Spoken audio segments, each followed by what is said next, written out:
Magandang hapon! Kumusta po? Narito po ulit ang update natin para sa lagay ng ating panahon ngayong hapon po ng July 22, 2024 na kung saan sa ngayon nga po ay napaka-aktibo na ang Pacific Ocean na bumuo ng mga sama ng panahon at may apat na nga po na nandyan sa may karagatan malapit sa ating bansa. Tatlo dyan ay nasa labas ng ating area of responsibility.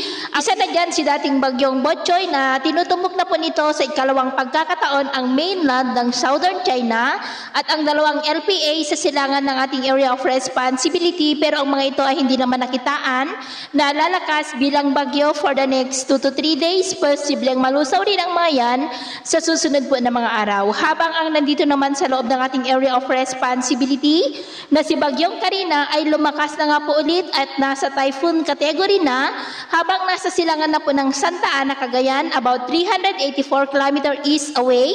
Nataglay po ang lakas ng hangin na maabot na sa 125 kilometers per hour. Ngayong gabi po hanggang bukas ay magsimula ng baybay nito ang silangan ng extreme northern Luzon. Pagsapit po ng Miyerkules, posibleng lalakas na po yan into super typhoon habang nagbabanta naman na mag-landfall dyan po sa may Taiwan at eastern part ng China. Sa Huwebes po, posibleng makalabas na yan sa ating area of responsibility.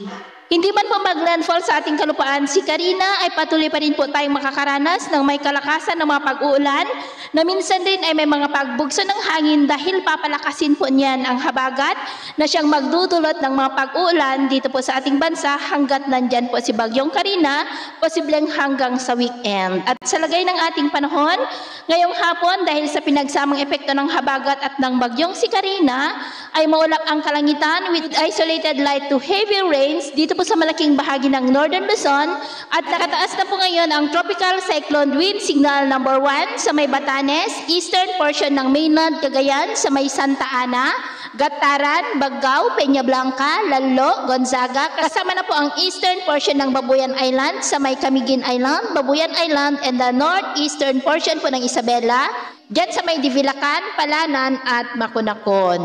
Dahil naman po sa habagat ay malalakas na ulan na may mga pagbugso ng hangin sa malaking bahagi po ng Central Luzon, Metro Manila, Calabarzon, ilang bahagi po ng Bicol Region at may mga isolated rains pa sa ilang bahagi ng Mimaropa at maulap na kalangitan with isolated light to heavy rains pa sa ilang bahagi ng Western Visayas, Bohol, Leyte, ilang bahagi ng Samar, Sulu Archipelago, Zamboanga Peninsula, Northern Mindanao, Caraga at Sorsogon na posibleng magtuloy-tuloy ang mga pag-uulan dito po sa malaking bahagi ng Luzon, Western Visayas at Western Mindanao hanggang mamayang gabi. Kaya mag-ingat po tayo sa posibleng banta ng mga pagbaha at pagguho ng lupa dahil posible pa rin ang malalakas na ulan sa Central Luzon, Northern Luzon at ilang bahagi ng Southern Luzon.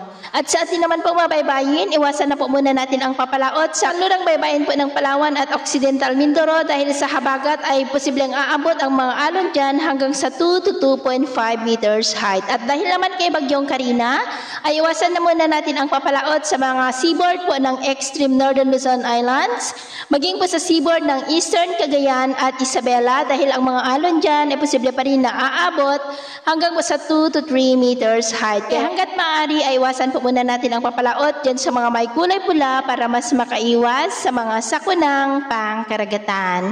So, yun po ng latest update natin sa araw na ito. Ako po muli si James na nagsasabing sa kahit anong pagsubok po na darating sa ating buhay, huwag na huwag po tayong mawawalan ng pag-asa. Thank you and God bless!